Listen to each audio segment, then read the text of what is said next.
আপনারা জানেন কি আজও বাংলায় আছে শ্রী চৈতন্য মহাপ্রভুর হস্তলিখিত গীতার দর্শন।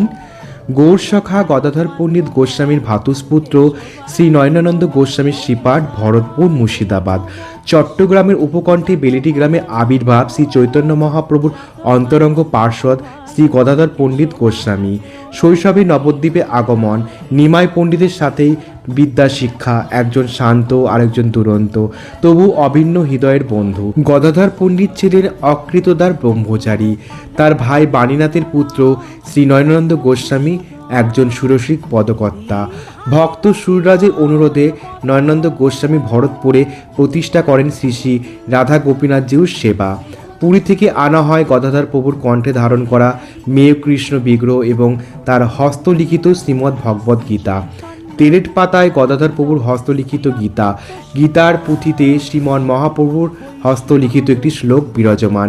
আমরা জানি গীতার শ্লোক সংখ্যা 700, কিন্তু শোনা যায় এই পুঁথিতে 745টি শ্লোক বিদ্যমান। মধ্যাহ্নের আগে গেলেই মিলে গীতার দর্শন। অহিন্দু বসতির মাঝে এই শ্রীপাঠ এক ভক্তির দ্বীপ। ভক্তির এই ইতিহাস ভালো লাগলে ভিডিওটি শেয়ার করুন, লাইক করুন ও কমেন্ট করুন। আরও আপডেট পেতে ফলো করুন। জয় নিতাই, জয় গৌর। ভালো থাকবেন, আবার দেখা।